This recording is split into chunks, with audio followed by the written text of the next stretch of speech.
Salut tout le monde, bienvenue dans cette nouvelle vidéo. Pour commencer, j'aimerais remercier Bastien qui m'a ouvert les portes de sa maison pour venir visiter sa magnifique collection. Également un grand merci à Anna qui m'a aidé à réaliser cet épisode. Et si vous voulez avoir accès à la version longue où on vous présente plein d'autres pépites, vous pouvez devenir membre de la chaîne. Merci beaucoup à celles et ceux qui le font. C'est vous qui permettez la pérennité de cette chaîne YouTube. N'hésitez pas à les rejoindre pour avoir accès à plein de contenus exclusifs, je compte sur vous. Ceci est un nouveau format Relic Art, un dérivé de Relica, des vidéos collections que je fais sur ma chaîne YouTube où je parle de métal. C'est parti. Salut tout le monde, bienvenue dans ce premier épisode de Relic Art. Pourquoi Relic Art? Parce que pour ceux qui me connaissent pour mon travail sur ma chaîne principale, ma chaîne musicale, j'ai un format qui s'appelle Relica. On va filmer des collections de vinyles, de CD, de goodies, de merch. Alors là on a des très belle pièce, mais on n'est pas là pour ça aujourd'hui. Aujourd'hui, on est là pour parler de cartes Magic et de cartes Pokémon. C'est ça.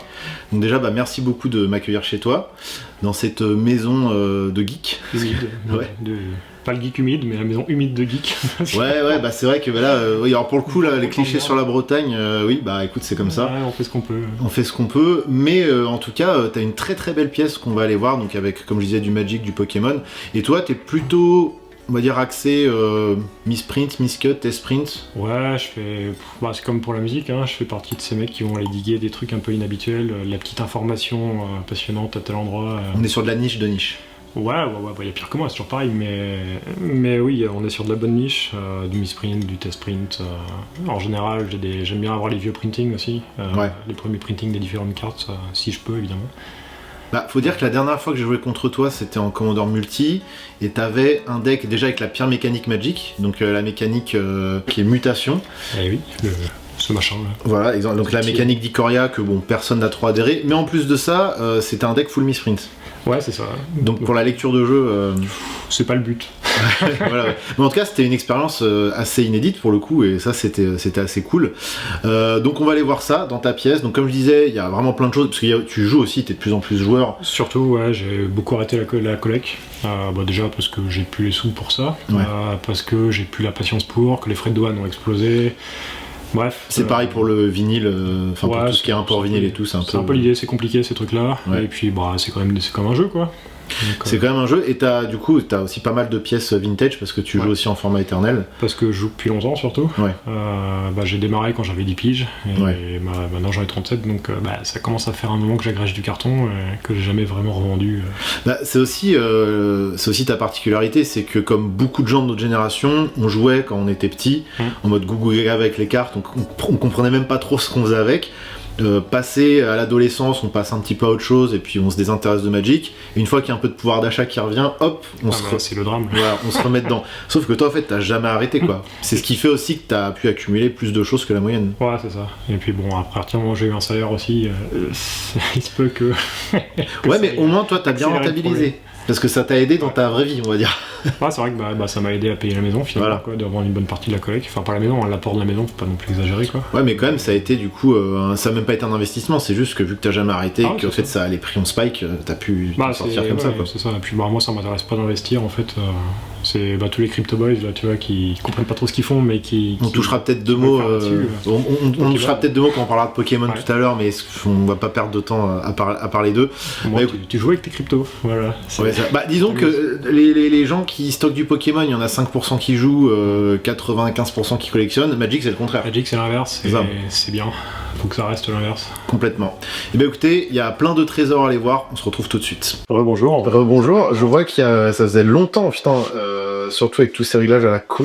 Il y a une très très jolie planche. Foil. War of the Spark. Joli, oui, ça c'est clair. Rare, non, hein, mais bon, ça reste un super item. En gros, l'idée, si tu veux, c'est... quand ils ont sorti War of the Spark, là, ils ont fait une mythique édition qui est espèce de... Comment ça s'appelle pas les From the Vault, mais ce qu'il y a eu après, quoi. Toutes les merdiers de coffrets dans tous les sens. Et ils avaient sorti justement, notamment le joli Jace, The Mind Sculptor. Ouais, en Secret Lair. C'est ça. Et du coup, moi, j'en voulais. Donc, je m'étais commandé 2 boîtes, qui étaient bien chéros quand même, les boîtes. De mémoire, c'était pas loin de 350 balles, je crois, la boîte.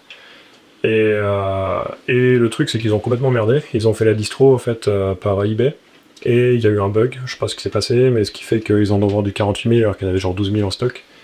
Et donc ils ont annulé des commandes à Bâle, et ils ont donné du coup en fait gratos cette planche-là, envoyée à domicile à tous les mecs qui sont fans de leur commande, pour entre guillemets s'excuser du fait d'avoir gardé de la thune comme ça pendant quelques semaines. C'est une belle compensation quand même. Hein. Ouais, c'est trop bien. En vrai, elle est jolie, t'as des belles cartes dessus, enfin t'as le card, t'as le Teferi, le Baby Tef. Ouais, il y a plein de cartes qui sont devenues un peu cultes. Brick-Up, il y a la citadelle de Volas aussi. Ouais. Gros staple. Enfin, en vrai, ça décore super bien, c'est trop cool. Non, c'est un item quand même qui est assez recherché quand tu collectionnes un peu, avoir une planche entière. Une planche entière, c'est cool. Ouais. Même si c'est pas la plus rare, c'est quand même une jolie compensation quoi. Ouais, puis en vrai, c'est bien dans un bureau. C'est clair. Ouais. Alors là, il y a vraiment plein de trucs. Après, j'ai mis les conneries au mur. Bah, ça, typiquement, tu vois, c'est calendrier qui est pas du tout à jour, hein, c'est 2008, je crois.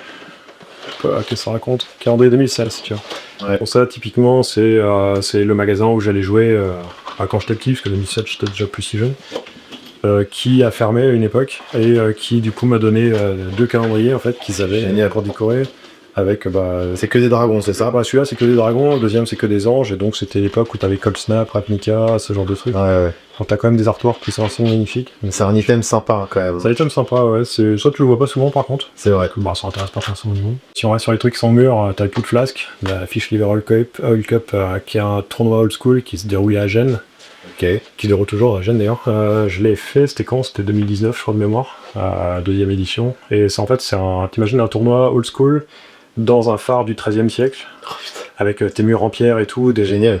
Tout le monde qui est en mode ultra chill, vraiment on joue à Magic avec des cartes qui sont sorties entre Alpha et puis Revise en gros, avec les quelques extensions au milieu. L'ambiance devait être trop cool. L'ambiance est incroyable, et puis tu vois des trucs que tu vois jamais ailleurs en fait, parce que du coup t'as des mecs qui étaient venus de 13 pays du monde pour venir jouer là.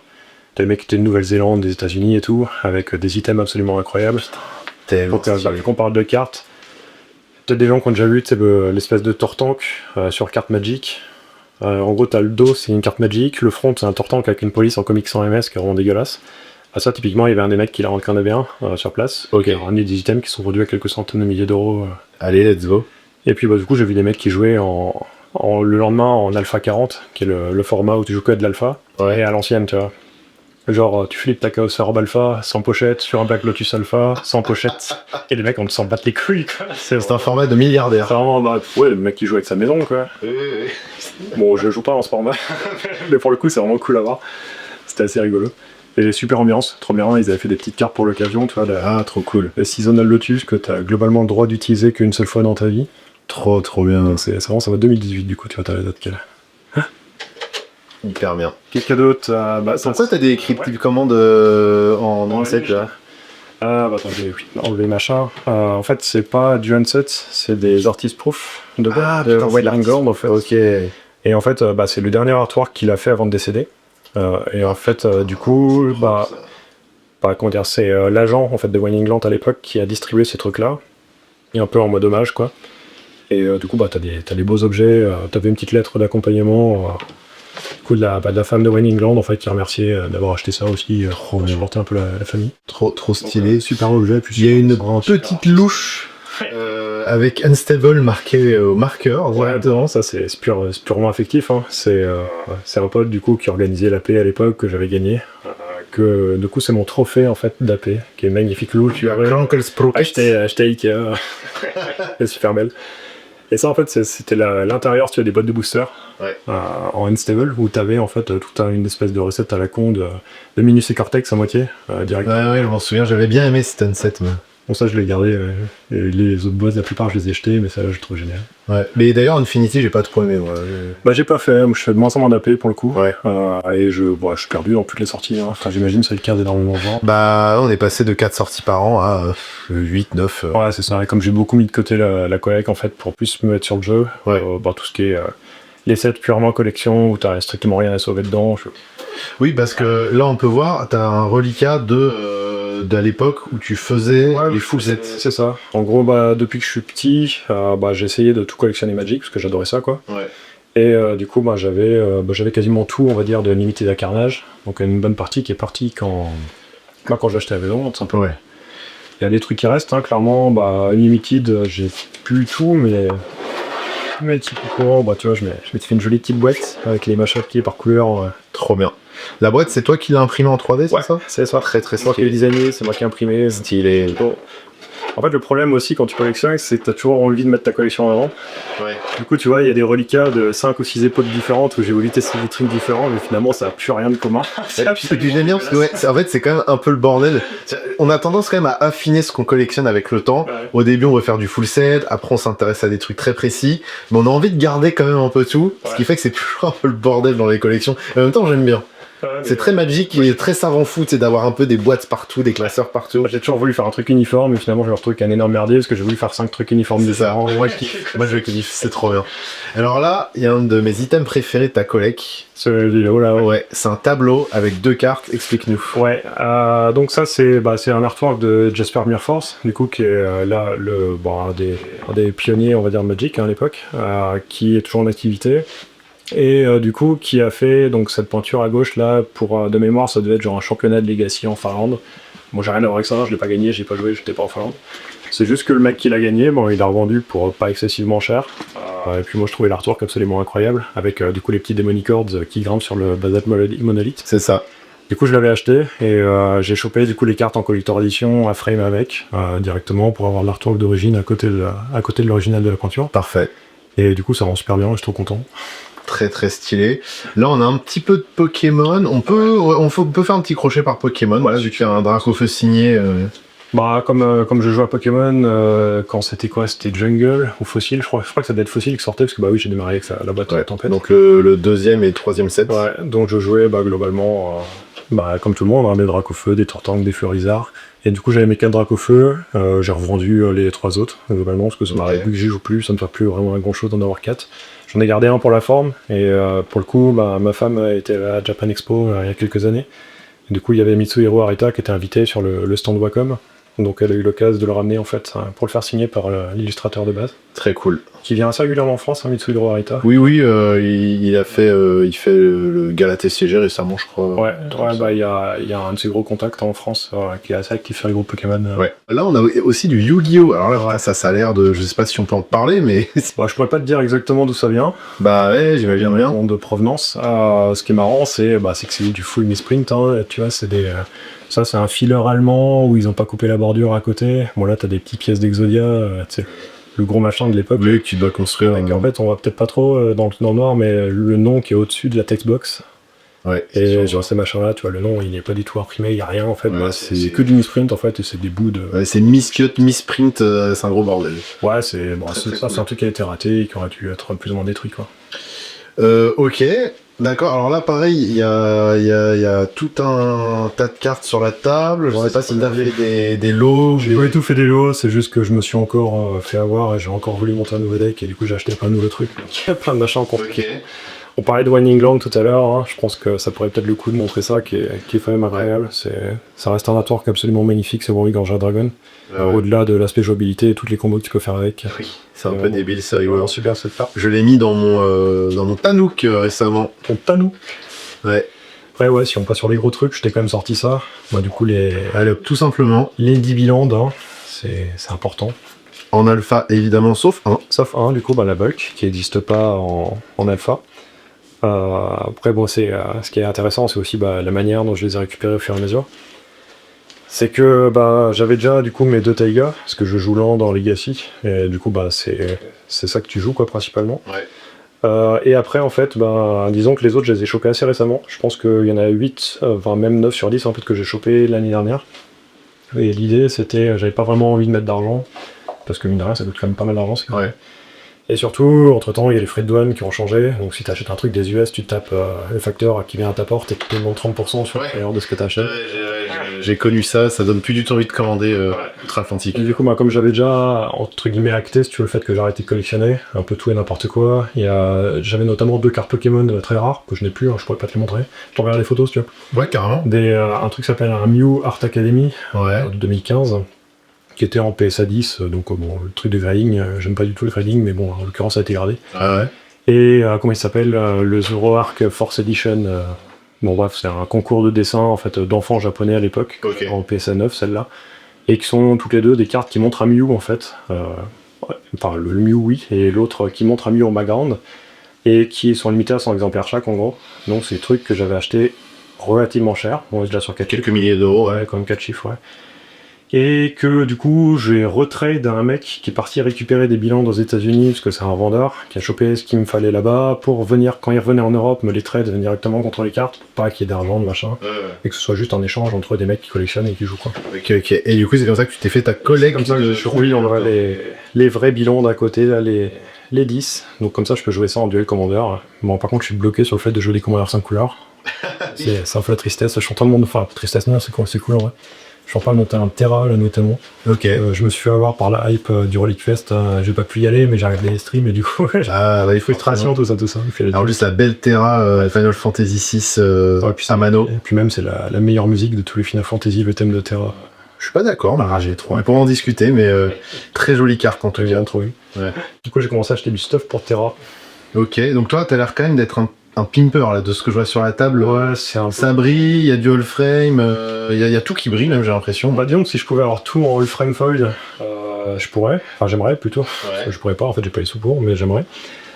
Tu revends 10 000 ans, mais pour le coup, il y a des trucs qui n'existent pas, donc c'est un peu dommage. Faut faire avec. Faut faire avec toutes ces verges là qui nous sortent dans tous les sens. On n'arrête pas de. Donc je suis pas. Ouais, on va le dire correctement.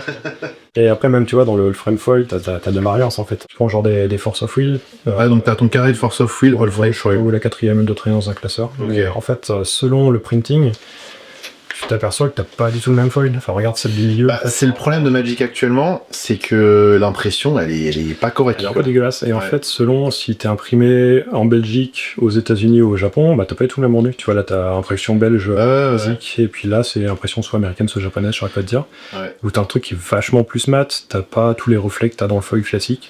C'est un peu dommage. Oui, c'est plus du tout uniformisé. Hein. C'est uniforme, ça fait... Bah, de toute façon, il y a tellement de TCG qui tournent en ce moment, je pense qu'au niveau du contrôle qualité, même des imprimeries, ça doit pas être le top non plus, hein, parce que ça descend mieux. J'ai envie de dire, pour les collectionneurs de misprint, ça c'est bien. Ouais. Après, bon, quand tu veux avoir juste une carte de qualité, enfin, on regarde même l'état des foils aujourd'hui, c'est catastrophique. L'état des foils, c'est compliqué. Après, ça a été pire. T'as eu la période Lorwyn, comment c'était Shadowmoor, je crois. Où là, c'était plus un Pringles. Tu pouvais juste pas jouer avec tes cartes. Même en les évitant d'endurie, faut voir la blague. En les mettant sous des encyclopédies, des machins. Le truc, il reste bombé. C'est très compliqué de jouer avec ça. Ok, est-ce qu'il y a encore des trucs, des items importants là que t'aimerais nous montrer dans ce que t'as? Dans ce que j'ai... Dans les mises... Tout à l'heure, tu m'as montré dans les classeurs. Il y a du test sprint assez cool si c'est ok de les montrer. Ouais, bien sûr. Bah vas-y, let's go. Hein. Après, il y a du test sprint que je t'ai pas encore montré aussi. Ça, c'est juste mon classeur de trade. C'est des trucs que je vais avorter petit. Ok. On a du trade. Ouais. Et notamment, t'as quelques artistes proof là, tu sais, de Johannes Voss aussi, qui est celui qui a fait l'Italia, l'un d'un. Et bon, il y a ce truc-là, qui est... Bon, en fait, finalement, tu vois, il y a eu plusieurs versions, donc là, c'est compliqué à filmer. Il y a plusieurs versions de cette carte, qui est une test print de M15, où ils testaient différentes frames, en fait, et trucs comme ça. Ouais. Et en fait, t'as des versions non-foil, t'as des versions avec un petit A, des versions avec un petit B, des versions de différentes couleurs, et là, t'as un Planewalker noir avec un manet bleu, mais qui a pas de texte, qui a pas d'image, t'as rien. Et pour le coup, c'est le seul exemplaire connu de cette version-là, celle-là. Ok. T'es sur un truc techniquement unique au monde, mais bon, dont tout le monde s'en fout, parce qu'il y a rien littéralement dessus. Oui, c'est ça, c'est qu'il n'y a pas forcément de demande, mais le truc est très très rare. Ouais, c'est ça. Bah, c'est aussi un petit peu ça qui se passe dans tous les marchés de niche. Hein. Bah là, on est dans un truc très corner, et c'est vrai que le misprint, bon, ça peut valoir cher, et pourtant, pas grand monde forcément qu'en veut. Quoi. En fait, le seul couillon qui la veut, il va payer 2000 balles son truc, et puis pour la rendre derrière, t'as plus personne qui en veut, et si tu te bases sur l'offre et de la demande pour vendre ça, bah c'est compliqué quoi. Donc c'est bon, il est un peu vite le classeur, hein, c'est parce que c'est trié pour du jeu, du coup comme je te disais, maintenant je joue surtout quoi. Donc ça, bah c'est des test prints de l'époque M15. L'idée c'est que il y a, tu vois cette pastille là qu'on a sur toutes les rares maintenant, là ce machin là. Bah ce truc là en fait, il a fallu tester différents trucs avant de le mettre en application. Et notamment, ils ont testé différents emplacements. Donc, on aurait pu avoir des jolis M dorés comme ça sur le logo d'extension. On aurait pu avoir un petit M orange comme ça en bas à droite, pareil un petit rond, un petit losange, un petit symbole Innistrad argenté. Ils ont fait des tests pour voir Ils ont fait des tests. Ce qui esthétiquement marchait. C'est écrit en plein milieu d'ailleurs, ça qui est plutôt rigolo. Ouais. Et du coup voilà, donc ils ont testé 6 trucs différents, donc là je dois pas avoir les 6 pleines, et il m'en manque une, je crois, les îles, je les ai par contre. Et ça, t'as la page des îles, elle est quand même très très stylée. Hein. Des variances, tu vois, orange, rouge, des trucs un petit peu différents les uns des autres. Et du coup, ils ont repris en fait des artworks de M13, mais qu'ils ont sortis période M15. Du coup. Ouais. Et du coup, j'essaie de m'en avoir plein. Ça, c'est propre. Hein. Parce qu'en fait, à une époque, ça valait cher. Maintenant, ça allait un peu moins. Donc, c'est ce qu'on discutait tout à l'heure vite fait. C'est que t'as des mecs qui ont un petit peu réalimenté le marché, petit à petit, on va dire. Qui ont vendu des trucs qui étaient rares, mais finalement, peut-être pas tant que ça, on sait pas trop. En fait, ils ont coffré ça pour faire augmenter les prix. Ouais, puis en fait, ils les vendent au compte-gouttes au prix qu'ils veulent, en fait. Ouais, c'est ça. Ouais. Et tu vois, typiquement, j'avais payé mon premier 3500 balles. Ouais. Ce qui était très très cher, mine de rien, je m'étais un peu... Pour une île, c'est un peu cher. Je crois qu'il y en a des moins chers sur MKM, des îles. Ouais, et les dernières que j'ai achetées, je les ai achetées 200. Oui, donc effectivement, oui. En fait, ils en ont remis un peu sur le marché petit à petit, du coup, ça a forcément... Je sais pas si c'est la même personne, mais en fait, c'était des trucs qui ont été récupérés par des anciens employés de Blizzard, et qui ont été remis un petit peu sur le marché petit à petit, et je sais pas si c'est juste qu'il y a eu un embargo qui a fait que les mecs, ils pouvaient pas trop les mettre à l'époque, et maintenant ils peuvent. Ouais. Donc, tout simplement, il y a un mec qui a des stocks et qui contrôle un peu les stocks.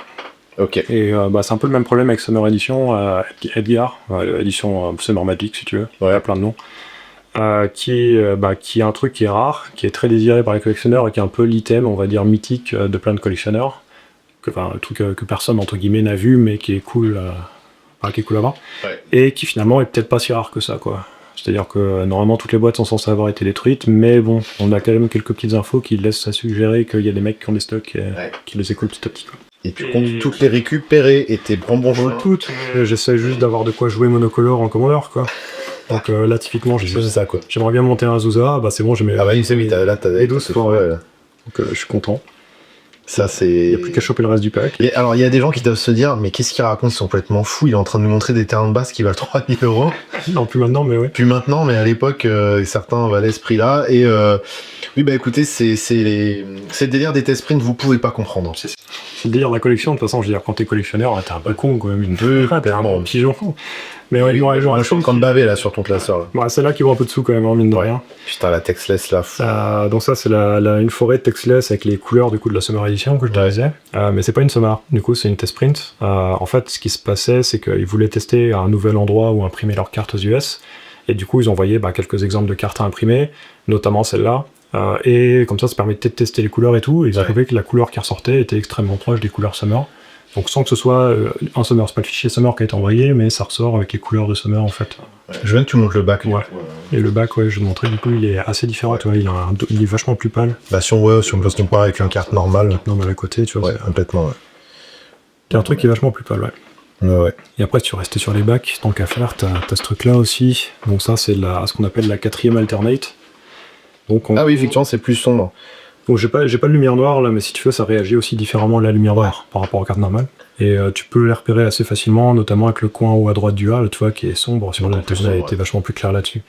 En fait, t'as une espèce de vernis anti-UV dessus, et c'est pareil, c'était des essais dans d'autres factories, mais ça, c'est vachement plus commun. Là, on est dans la geekerie absolue, là. Ouais, vu. Il y a pire que moi, t'inquiète. Oui, je me doute, mais il y a toujours pire. On est déjà sur un bon niveau, là. Et qu'est-ce qu'il y avait d'autre d'intéressant à montrer là-dedans? Sinon, après, c'est mes stocks de cartes qui se jouent, quoi. Oui, il y a deux petites îles volcaniques, Underground Sea, classiques, quoi. Et on va rester sur les landes, allez. Allez, vas-y. C'est les beaux, les landes, c'est les plus belles cartes. C'est un peu le Magic quand même, si t'as pas de landes. Après, je dis ça, mais on est sur les landes qui font pas de mal. C'est clair. Tabernacle au calme. Tabernacle, ouais, c'est ça. Parce que je joue Lands en Legacy, donc t'es un peu obligé d'avoir ton Tabernacle, sinon ça marche pas. Donc là, c'est tout pour les trucs qui font pas de mana. Après, nos trucs qui font de l'incolore, t'as les magnifiques Westland, du coup, FNM de l'époque. Les Strip Mine avec les 4 artworks. Donc ça, c'est la page pour les gens qui aiment pas trop les terrains des autres. Ouais. Les Cassland, les landes Cassland. Ça, c'est la suite de la page pour les gens qui aiment pas trop les terrains des autres. Il y a quand même, tu t'es fait chier à choper les 4 Urza's Saga en foil. Ouais. Version. Ouais, sont jeunes. Ouais, c'est les versions croquis. Ouais, c'est ça. J'ai beaucoup de reflets, malheureusement. Bon, je ferai. Là, c'est pas mal, mais je ferai des inserts au pire. Je t'enverrai des photos. Oui, voilà. Si tu veux des trucs dont t'as besoin. T'as les 4 versions des Factory signées. Signées par les Foglio, du coup. Avec les 4 saisons, quoi, tout simplement. Des cartes magnifiques aussi. Qu'est-ce que j'ai d'autre de rigolo à montrer? Dans ce classeur, je crois pas plus grand-chose. Je crois que c'est à peu près tout. C'est déjà pas mal, hein. Et si ensuite tu veux rester sur les landes qui font pas de mana, quitte à avoir parlé des bilans, on peut peut-être parler des fetch aussi. Oui. Donc là, j'ai rechopé mes 10. 4, 5, Bah, c'est vrai que là, on a la chance pour les fetch que c'est régulièrement réédité quand même. Et en plus, dans des skins assez chouettes, notamment en all frame. Cachou à 10ème. Donc c'est peut-être moins cher qu'à une époque. En tout cas, c'est moins compliqué de les récupérer qu'à une époque. Ouais, bah les carnages, c'est compliqué comme moi. Ah oui, la version carnage, oui, bien sûr. T'as le petit démonique alpha qui se promène au milieu. Oh bah oui, tranquillement. Et non, c'est des vieux machins. Et là, tiens, le blanc. Piper quand même, hein. Y a rien qui brille pas. Hein. Regarde, fille, la plaine. Y a quand même le logo. Oui. Donc ouais, bah les defetch, hein, pareil, tu vois, avec les carnages et puis les conseils Modern Master, ce truc-là, je crois de mémoire. Ouais. Bon, le premier printing all frame en foil. Alors, Modern Horizon 2 ouais, c'est peut-être ça, je sais plus. Mais en gros, ouais, j'essaie de récupérer à chaque fois, c'est le premier printing all frame foil quand ça existe. Et bah, quand il n'y a pas, je prends soit une version qui est jolie, soit... Ouais.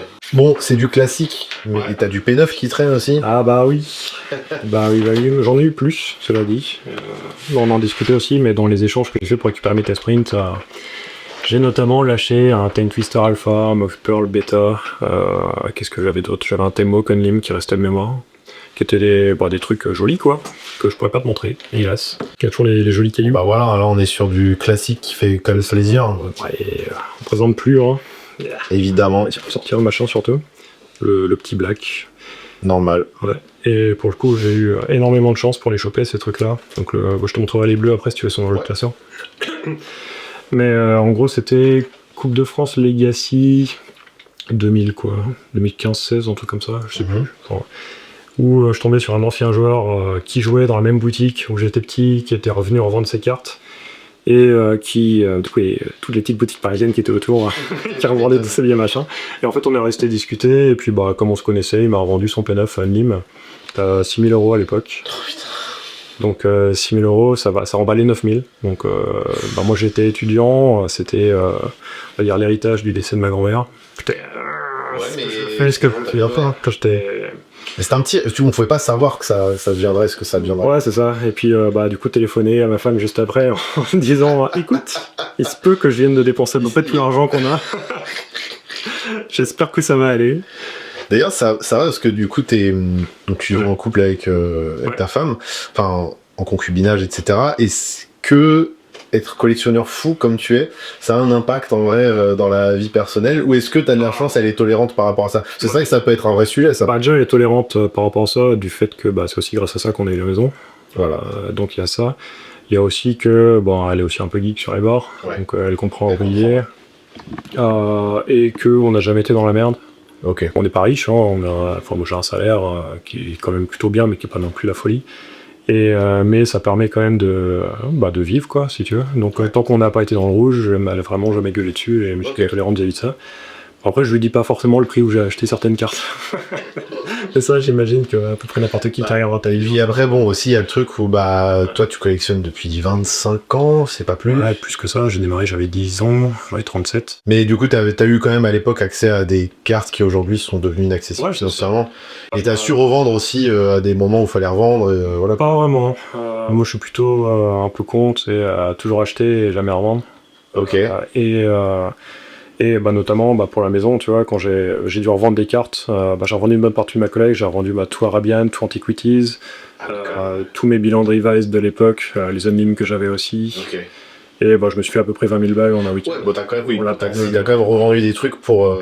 Mais en fait, c'était avant le Covid. Donc pendant le Covid, il y a eu la Covid Money là, qui a été distribuée aux US.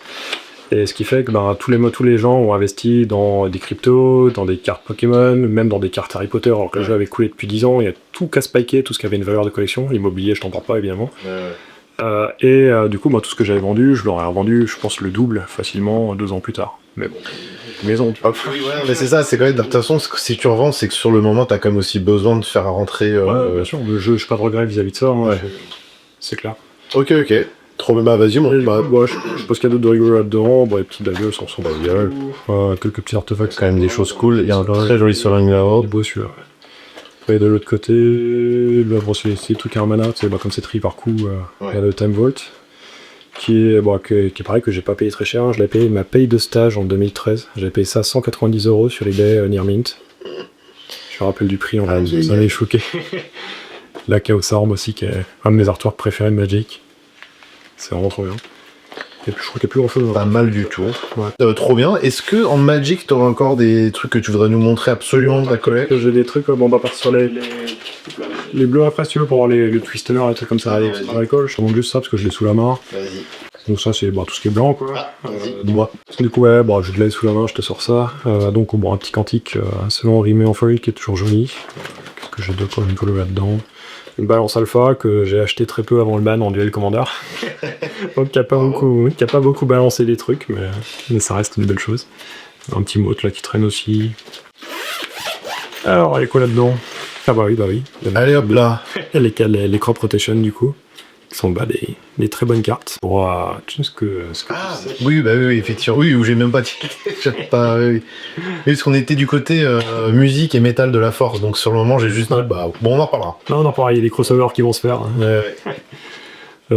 Sinon c'est du stuff, on va dire, pour jouer en Legacy, quoi. Ouais. Donc des Sylvan que je ressors de temps en temps. T'es quand même plutôt joueur compétitif de format éternel? Je suis un joueur compétitif nul, si tu veux. Ah, ok. Je suis un quasi du compétitif, dans le sens où je fais pas train dans tous les sens. Par contre, je préfère jouer dans des tournois, parce que t'as une baseline qui est actée pour tout le monde, que le but c'est de gagner, voilà, tu passes un bon moment, tu t'éclates, c'est la même ligne directrice pour tout le monde. Ouais, ok. Ouais, ça j'ai jamais réussi à le trouver dans tout ce qui est multi, casu, Oui. où t'as toujours un décalage, et même, tu vois, avec tout mon merdier, je veux dire, un deck que moi je penserais qui serait relativement ok, des fois t'as des mecs qui vont dire ouais mais t'as ça vaut autant, et en fait ça devient giga toxique pour des raisons. Je suis d'accord que dans le multi, il faut trouver son playgroup et trouver les gens avec qui c'est ok de faire un peu tout et n'importe quoi, parce que ça reste un format de tout et n'importe quoi. Malgré le système de bracket et tout. Mais ça j'ai jamais essayé, donc je saurais pas te dire si ça résout le problème, mais je suis content, en jouer à tournoi ça me suffit. Ouais, ok. Je me suis mis au DC du coup l'année dernière, donc Ok, trop bien. parce que voilà, c'est le format qui marque maintenant. Pour jouer en Legacy c'est compliqué. Le moderne. Et puis c'est aussi, les cartes sont inaccessibles aussi, et puis bon, c'est vieillissant pour le coup, oui, parce que...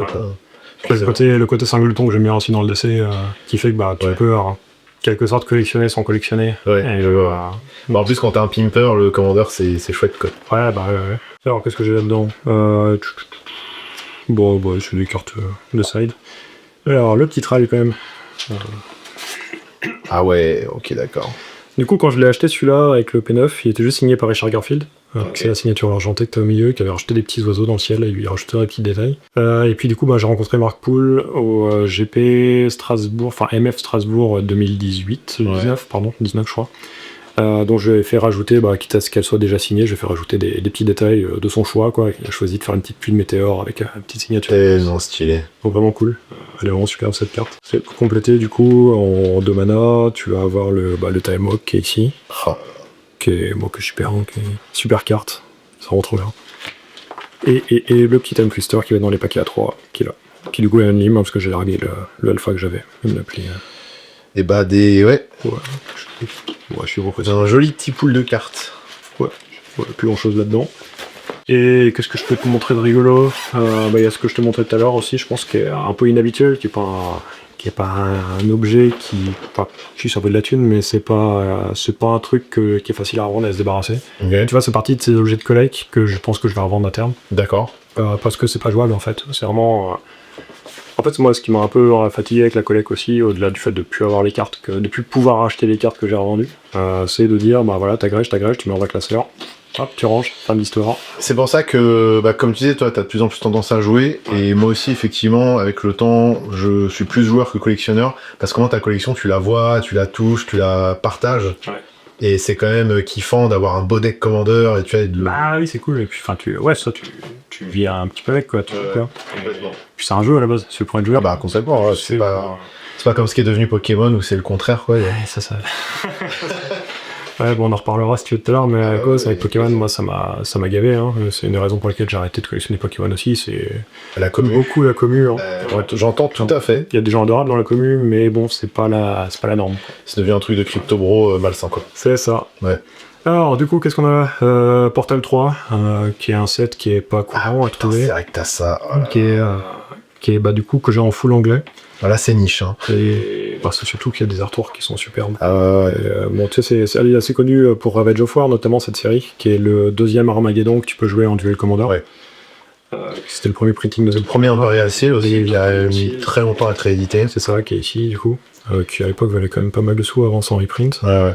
Et bon, Ça, c'est beau. Quelques autres trucs. T'as le Zodiac Dragon aussi, qui est joli. Qui est, Ouais. C'est très niche, mais putain, c'est... Et surtout, t'as les basiques, quoi.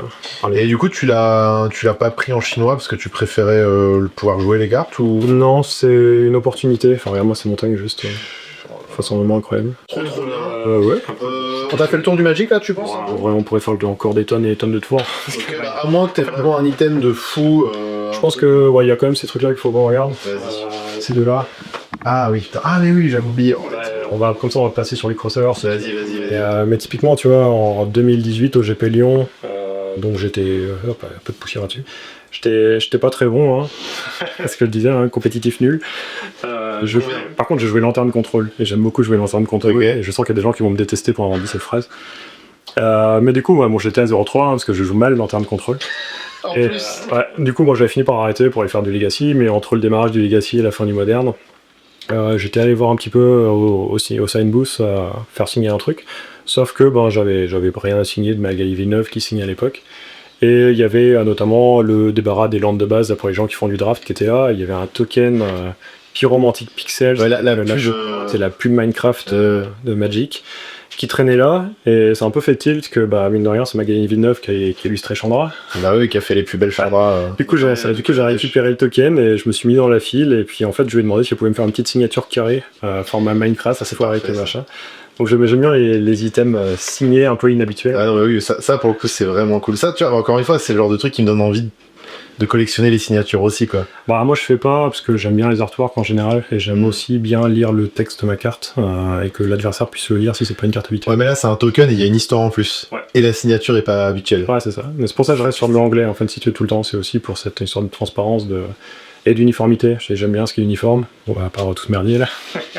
Et c'est pour ça que j'essaie d'avoir tout en anglais, parce qu'il y a des cartes qui n'existent pas en français, typiquement le black, les machins. Non, puis quand on tournoi, c'est pratique pour tout le monde. Ouais, c'est pratique pour tout le monde. Et les coucous, les pimpers en japonais. Et putain, on en a un à Nantes, il se reconnaîtra. Ah oui, t'inquiète. Et ouais, donc le deuxième truc signé inhabituel, ce magnifique Gallowbread, qui est pas une carte de ouf, hein, clairement pas. Ça fait partie de la réserve list, mais c'est une réserve list à 10 centimes. Et c'est surtout une carte que j'ai ramenée du coup au festival Keep It True en 2016-2017, je sais plus. Quand il y avait Visigoth qui allait jouer. Et il se trouve que Jack Rogers, qui est un de mes artistes préférés, par Kaedan Brood, par Gallowbread notamment, un projet de Black Admo qui est génial, jouait là-bas avec Visigoth, c'est le chanteur, et je suis allé lui faire signer un Gallowbread, du coup, comme le projet du même nom.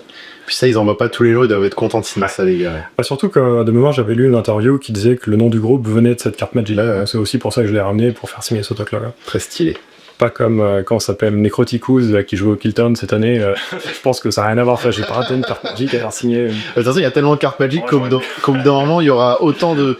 Chaque groupe Metal Archives aura sa carte Magic, quoi. Oh bah oui, je pense qu'on doit pouvoir trouver pas mal de trucs. C'est clair. Ok, trop bien. Et on peut finir un peu par du Pokémon. Et du coup, Pokémon. Donc Pokémon déjà pourquoi parce que j'ai démarré aussi avec Pokémon en même temps que Magic. J'ai beaucoup arrêté. Je pense que j'ai dû arrêter. Je pense comme beaucoup en arrivant au lycée. Comment Pokémon, la honte, tout ça, tu te caches. C'est une époque où c'était un peu moins bien vu d'être nerd que maintenant. Oui. Je pense que... C'était pas encore la revanche des geeks, quoi. Ouais, c'est clair. Enfin, maintenant, je vois tout le monde avec des t-shirts d'animé, avec plein de trucs, les succès que ça a, c'est génial. C'est devenu la pop culture. C'est top. Je trouve ça trop bien. Et du coup, donc Pokémon, j'ai longtemps arrêté. Et quand j'ai beaucoup réduit la collecte, mais que je me suis dit, je ferais bien un petit truc quand même, quoi, parce que ça me manquait, ça me titillait un peu de collectionner quand même. Je m'étais dit qu'est-ce que je voulais faire, et du coup au début je voulais faire un global set à Magic. Donc typiquement tu prends une carte et tu prends tous les printings, toutes les versions, toutes les langues de ce truc là, et j'avais pas trop d'idées de cartes, parce que il y a des cartes que j'adore, mais il y a jamais un truc qui m'a fait c'est cette carte là, tu vois, que je veux faire. Okay. Et par contre je repensais un petit peu à comment je jouais aussi à Pokémon à l'époque. J'étais un peu du genre à choper mon action replay, essayer toutes les rumeurs pour choper des Mew sur internet. T'as dû faire pareil, hein, je pense. Oui, millions derrière le SSL. Voilà, c'est ça, il y avait plein de rumeurs à la con, on a tout fait. Moi, dans la cour de récré, petite anecdote, au collège, il y a un mec qui disait qu'il avait trouvé un Mew dans la forêt de Jade. Ouais. Personne le croyait. C'était une des rumeurs connues, ça aussi. Dur comme fer, il a essayé de nous faire croire, et il m'énerve. Même des vieux magazines de tips, t'as ces trucs-là, j'en ai encore 2-3 qui... Mew, c'est vrai qu'il y a c'est notre Pokémon légendaire ultime, donc quand nous on était au collège. Missing No, en fait, c'était mes chase cards. C'est ça, ouais. Enfin, mes chase Pokémon. Chase Pokémon. Et du coup, bah, quand j'ai repris ça, je me suis dit, bah vas-y, je me fais un global set de Mew, j'essaie de choper tous les Mew dans toutes les langues, tous les printiers. Il est de merde. Donc il y a les deux que je t'ai dit tout à l'heure que j'ai chopé assez vite, parce que la manière dont j'essaie de collectionner, c'était quand même prendre en prio les trucs qui valent cher. Parce que si, pour une raison quelconque, tout prend 10%, bah 10% un truc cher, c'est plus douloureux que 10% d'une carnaval à toi. Donc j'ai très vite chopé du coup le Art Academy, comment il s'appelle, le Zoro Arc avec le petit Mew là, qui est derrière, Force Grade, enfin bref, je pense que je te filerai des images, tu montres. Vas-y, carrément. Que je n'ai plus du coup qui sont partis pour les bilans. Et j'ai commencé à agréger plein de trucs jusqu'à ce que bon, j'en ai un peu marre de la communauté Pokémon, que j'en ai un peu marre des frais de douane aussi complètement abusés où tu payes 30 balles pour 10 centimes de carte. Donc un peu ras le cul, donc j'ai globalement juste gardé les misprints de Mew, que je vais peut-être pas garder non plus éternellement d'ailleurs, mais j'en ai encore plein que je peux te montrer. Allez, bon, on est dans le corner du corner. Ouverture des tiroirs à misprint. Bon là c'est pas des misprints, hein, c'est encore juste des Mew normaux mais un peu de... En Jumbo, c'est trop que Jumbo, c'est Jumbo. Ce truc là qui est marrant, c'est que moi j'aime bien les cartes Belier, alors avoir un bug catcher qui misquette, c'est plutôt rigolo. Waouh. Bon, c'est pas un Mew.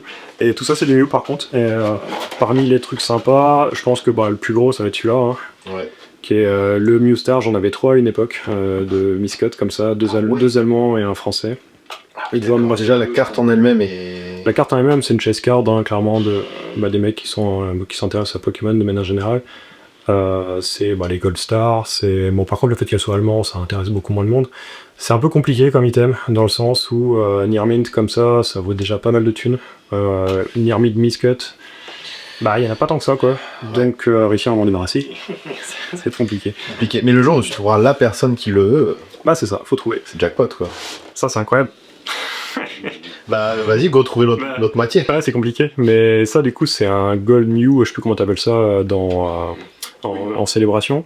En portugais, c'est distribué quasiment que au Brésil. D'accord. Donc c'est Bien de loin. C'est une des dernières que j'ai chopé avant de me dire que j'arrêtais de payer les frais de port de bâtard. Enfin, les frais de douane, plus que frais de port d'ailleurs, mais bref. Et là, tu vois, c'est typiquement ce que je disais, la carte qui a été crimp, qui a été coupée en deux ensuite par la machine qui sépare les boosters, et c'est la petite partie qui arrive atterrit dans un booster, et je pense que l'autre partie existe quelque part dans le monde, sûrement quelque part au Brésil, hein, elle a fini dans une poubelle à mon avis. Tu vas arrêter de reconstruire l'intégralité du boudin, quoi. Go partir au Brésil en expédition et faire toutes les poubelles. Bon, ça c'est giga connu, hein, tu parlais des autres versions tout à l'heure, là c'est la version Nintendo, où ils ont oublié le N en bas. La différence c'est qu'en plus il y a une obstruction là-dessus. Donc en fait le Mew il est censé être doré, là il est tout blanc tu vois sur toute cette portion là. Parce qu'en fait t'as un liquide qui a coulé sur la planche d'impression, enfin sur la planche au moment où ça devait être imprimé. Ce qui fait qu'en fait t'as l'encre qui n'a pas adhéré et tu te retrouves avec des traces blanches en fait. T'aurais dû avoir de l'encre. Ça c'est trace. C'est rare que les gens montrent des collections de miscut et misprint Pokémon. Je sais qu'il y en a du complet Pokémon qui sort quotidiennement sur YouTube, mais c'est jamais très intéressant, je trouve. Oh, t'as quelques mecs qui font des trucs bien quand même. Là, après, moi, je suis moins dans la niche, du coup, je connais peut-être un peu moins, mais là, je pense que ça peut même potentiellement intéresser un peu les collectionneurs Pokémon, quoi. Ah bah écoute, je revends pour acheter du Magic. Allez, vite, quand t'as témoin. On est rien toujours, hein, c'est triste. Hein. On est vraiment drogué à ça, mais ça. Pour finir sur le Magic, tu peux nous montrer quelques misprint. Je vais juste ramasser le bazar et se refaire un peu de place. Vas-y, hop, on cut. Bon, t'aurais dû attendre que je sorte la jolie boîte. Parce que après, c'est intéressant aussi. Ouais, ce fameux Joe Lotus Crimp là, que je voulais jouer dans mon commandeur multi et qu'ils ont banni juste après là. Oh là là, le râleur, quel râleur. Attends, je vais mettre de côté cette boîte qui est un peu moins bien. Il y a juste la pierre d'oblique qui est cool en vrai, qui a un bac qui est vraiment plus sombre que l'autre. Oui, complètement, ouais. Donc elle a dû être imprimée 2-3 fois, je pense. Ça, elle est cool. C'est une forêt qui a été imprimée à l'envers. Ils ont quand même mis le... Avec une pastille de rareté, parce qu'un basique n'est pas censé avoir une pastille de rareté, et ça n'a rien à foutre là, tu vois. Ça, c'est cool. Ça, c'est crimp, hein, mais bien crimp. Donc un joli petit fetch avec le pattern. Ça, c'est juste des trucs où il manque des pastilles. J'avais commencé à me faire un deck dragon à une période, donc c'est très thématique dragon comme pack. Donc il y a pas mal de trucs un peu similaires, voilà, du miscut avec un bout de cheat edge. Ça, c'est un truc assez classique. Il y a eu pas mal de cartes comme ça, comment ça s'appelle cette merde déjà, à Moquette, qui ont été distribués. Donc il y avait des petits boosters en fait que tu gagnais en fin de tournoi de FNM, je crois de mémoire.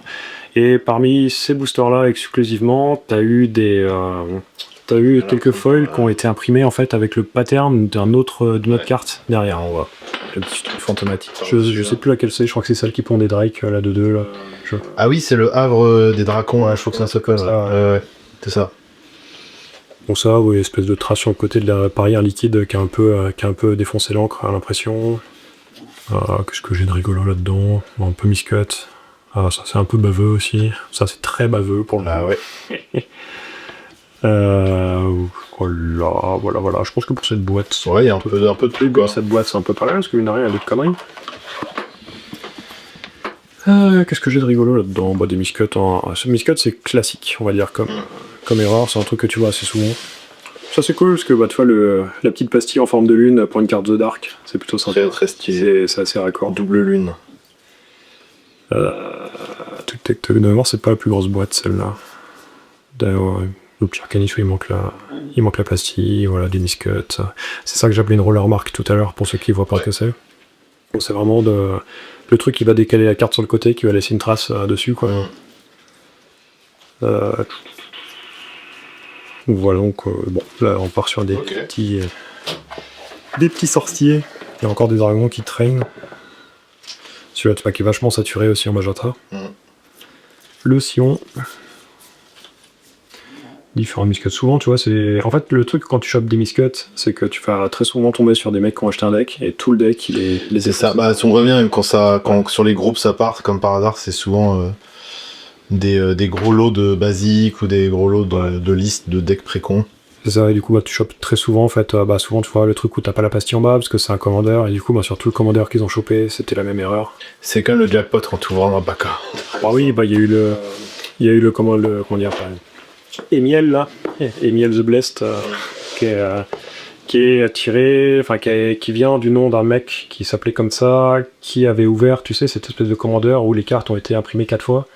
Avec deux fois une carte de mémoire sur le recto et le verso, t'avais genre le Black Magic plus une carte imprimée dessus. Et c'est des cartes, ils ont bien géré leur coup, ils les ont revendus petit à petit avec un mec qui savait ce qu'il faisait, et ils ont dû vendre, je pense, pas loin de 800 balles la carte. Donc 1100 x 100, vous faites le calcul. C'est plutôt pas mal, parce que le mec il se met bien. Un petit précon acheté 50 balles là, hop. Ok, donc ça c'est le deck que je t'avais sorti, le petit aiguille. Je me souviens de ce deck. Il reste des proxys, parce que je l'ai pas terminé. Donc l'idée, c'est de faire un petit deck Commander multi-Ivy. La contrainte que je m'étais mis, c'était d'essayer d'avoir que des erreurs dedans. Et quand j'avais pas la carte, j'ai foutu les proxys et je vais essayer de les changer au fur et à mesure. Mais dans les trucs intéressants là-dedans, qu'est-ce qu'il y a de rigolo? Il y a des genre un petit Pongify Miscut, ça c'est du Alternate Force. Des trucs qui sont imprimés avec le design d'une autre carte derrière. La petite Command Tower, parce qu'il faut bien une Command Tower pour jouer, mine de rien, c'est important. On leur eu pas tant de c'est pas mal aussi, le Thunder. Parce que c'est que t'as vraiment des... Ça c'est cool parce que c'est des gros staples en misprint quoi. Ça doit être assez cher j'imagine. Pas tant que ça, vraiment mes cartes. T'as des cartes où les gens s'en foutent totalement. T'as des cartes qui valent un peu plus de thunes parce que c'est des gros staples quoi. Et des fois tu vas acheter une carte à 80 boules parce que t'en as besoin et en fait il la réédite juste après et en fait l'édition où il te la réédite t'as plein d'erreurs dans tous les sens. Et finalement la carte vaut plus rien, tu vois. Ça dépend aussi vachement de la dispo. Donc voilà, donc la forêt Unlim, c'est connu avec un bout de Smash Blanket à cet endroit-là. Donc en gros, c'est un éclat de papier qui s'est mis dans la presse et qui s'est réimprimé sur les cartes au fur et à mesure jusqu'à ce qu'il le trouve et qu'il l'enlève. Une petite Rimrose qui est un peu de Traviole. Voilà, surtout pour jouer, des trucs sympas, tu vois, comme ça. Ça, c'est les boosters, comment ça s'appelle? Tu sais, les petits boosters que tu peux en mélanger deux pour faire un draft avec. Ah oui, Battle... non, pas Battleband, Jumpstart. Ouais, Jumpstart. Et en fait, Jumpstart, il y a eu énormément d'erreurs d'impression. Donc, il y a eu je pense qu'ils sont passés à une nouvelle technique d'impression, genre une espèce d'impression numérique, ce qui fait qu'il y a des trucs qui sont superposés les uns aux autres. Et tu te retrouves avec ce genre d'erreurs, avec des trucs qui bavent en fait dans tous les sens. Oui, ça s'est énervé. Assez connu. En fait, il y en a eu beaucoup. Et là, tu vois, t'as une île, montagne, on voit le filigrane de la montagne, et les deux ensemble font que la carte ressort à moitié verte. C'est un foril. C'est une foril montagne. Qu'est-ce que j'ai d'autre de rigolo? Une petite île, la Miscut. Des Miscut en tout genre, et il y en a, tu vois, ça sera encore pareil, c'est la même extension. Tu vois, souvent ça peut être assez fort, hein, les obstructions comme ça. Voilà, c'est vraiment ça. T'as un liquide qui se met et qui empêche la couleur d'adhérer. Et du coup, tu vois que certaines layers et pas d'autres, quoi. Ça fait un effet Tamis Pyrrole. qu'est-ce que j'ai de marrant? Bah, tu vois, c'est beaucoup de miscut en vrai. Hein. Ouais, c'est vrai que c'est plus miscut que misprint, mais il y a quand même du joli misprint. Ah, c'est parce qu'en fait, c'est ce qu'il y a le plus quasiment. C'est des trucs qui sortent souvent. Après, voilà, c'est quelques trucs qui sont pas des decks, qui sont plutôt des restes de collecte, je crois, de mémoire. Ok. Je vais m'enlever parce que je suis un peu mal au genou.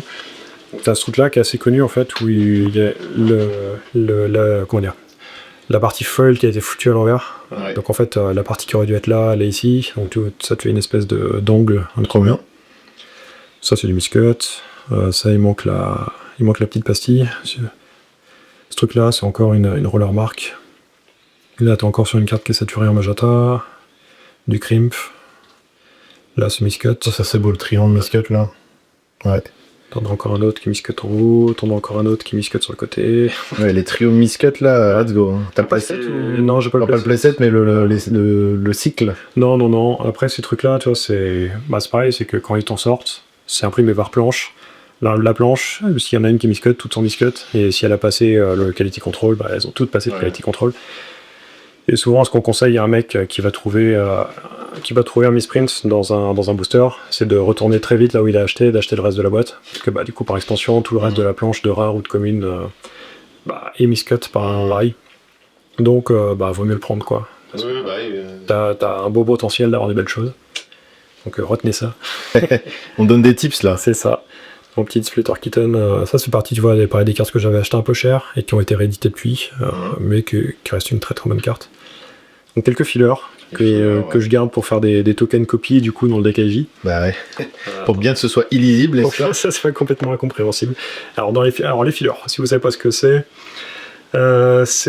en gros des cartes qui sont mises sur les planches, comme on a vu tout à l'heure, et qui sont drop en fait après la découpe.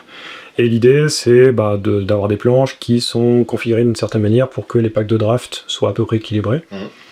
Il y a de l'aléatoire évidemment là-dedans, mais du fois t'as pas besoin d'avoir 121 cartes imprimées, donc t'as besoin de jarter en fait peut-être 2 ou 3 cartes. Et plutôt que d'imprimer des cartes qu'on sait pas trop lesquelles il va falloir gérer, et ils foutent directement des trucs pour qu'il y ait une machine qui aille parser le code barre et que ça saute automatiquement. Quoi. Donc voilà, donc en fait ils en ont fait pas mal de styles de filler en fait au fur et à mesure des années. Donc t'as celui-là qui est le truc un peu classique. Si tu le scannes, ça marque drop 3. Voilà. Il y a des trucs parfois qui sont juste du joli foil avec une petite pastille en bas au milieu. Moi j'en ai un doré comme ça. Ouais, je crois que je l'ai aussi d'ailleurs. Je sais pas s'il est dans cette boîte, mais il doit traîner quelque part. Voilà, donc l'exotic card miscut, ce truc là qui est miscut aussi, mais genre bien miscut. Tu vois, c'est un peu le même problème que les Pokémon que je te montrais tout à l'heure, où t'as une marge et puis en fait c'est la découpe à coin qui a un peu raté son boulot. Ça c'est cool. Ça c'est c'est un classique ça. Un très très grand classique, hein, c'est le Charlie Brown. Ouais, en haut à droite et tu vois un bout de la fenêtre, en plus celui-là il est assez visible, hein, tu vois clairement le petit bonhomme là-haut. Je mettrais un insert, je suis pas sûr qu'on le voit un insert, mais il est connu celui-là. Ça c'est très connu, c'est un grand classique. En gros c'est les rouleaux d'impression qui étaient pas propres, qui avaient servi à imprimer la BD Charlie Brown avant, et qui du coup ensuite ont imprimé des cartes Magic. C'est génial. Et on plaquait des Charlie Brown par-dessus des médaillons de saphir, donc il y a les médaillons vert, rouge et bleu en fait de Tempest qui ont ça, le bleu étant le plus visible des trois en fait. Bon ça va être sur la page, le fameux discard qui fait ce qu'il est censé faire. Hein. Voilà, des trucs comme ça, t'as eu des croix avec des bordures violettes. Donc ça c'était token copy. C'est mes tokens copy, voilà. Très original. Ça c'est, je sais plus pourquoi il y a ce truc là, où il est à l'envers, voilà c'est ça. Ok. Un Polluted Delta, il manque la pastille, encore un petit token copy full de Magic, ça c'est pas du filler. Non. Ça de mémoire c'est un employé de Wizard qui avait récupéré tout un tas de cartes pas imprimées et qui les a remis sur le marché comme ça. D'accord. Donc c'est pas un truc qui a été trouvé dans un booster, c'est un truc qui a été remis sur le marché directement par la suite. Du filler et puis un petit Nijmizat avec un tampon qui est pas exactement là où il devrait être. Très joli. Ouais.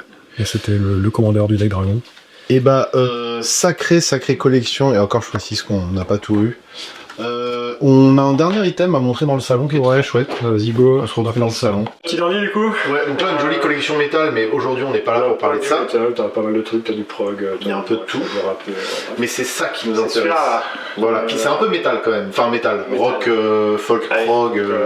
On va mettre les deux côte à côte. Donc il se trouve que la cover de Ashbury and the Skies ressemble beaucoup à une carte Magic qui s'appelle Phasmond, qui est une carte qui existe depuis Alpha, un artwork de Mark Poole. Ouais. avec un effet incroyable. Ça te permet de jouer un terrain de plus pour un point de vie en gros. Et tu Ouais, c'est costaud. Ouais. C'est très costaud. Et en fait, Mark Poole est exposé au MF de Strasbourg 2019, je crois de mémoire, un truc comme ça. Et du coup, moi je suis allé le voir pour lui demander s'il était chaud éventuellement pour me refaire la cover d'Ashbury sur un print de Fastbond. Et du coup, il m'a fait ce magnifique Ashbury Fastbond. En fait, pour moi, t'as fini le jeu quand t'as fait ça. Non, mais en vrai, t'as fini le jeu. Tu peux pas. C'est trop beau, quoi. C'est vraiment trop bien. Moi, je trouve ça bien qu'on finisse la vidéo par ça parce que tu peux pas faire mieux, quoi. C'est unique, quoi. Ouais. Et puis, il faut vraiment un mec qui aime les deux, quoi. Ouais. C'est ça. Et puis, cet album est absolument incroyable. Enfin, je pense que. Oui, alors si jamais, vu que là on est sur la chaîne Magic, on n'est pas sur la chaîne musicale. Ouais. Bon, Ashbury, j'ai rabâché les oreilles de tout le monde avec ça. Évidemment, si jamais vous ne connaissez pas mon travail sur la chaîne principale, allez écouter Ashbury. Bah oui. C'est entre la folk, la country, le heavy, le hard, un peu proggy parfois. C'est génial, c'est unique. Et malheureusement, ils n'ont pas eu le succès qu'ils auraient dû mériter. Ouais, ils font partie de ces groupes qui ont retrouvé un succès 30 ans après la fin, quoi. Grâce un peu à YouTube en plus. Ouais. Du coup, on peut parler de Winterhawk. Alors, c'est vrai, alors pour le coup, la pochette de Winterhawk fait très. Très Magic, hein. Fait très Magic. Mais Magic old school, quoi. Alors, où est-ce que je l'ai foutu? Allez, allons-y. Allez. Un peu de propagande Mais c'est vraiment la propagande, ça. de Hardos.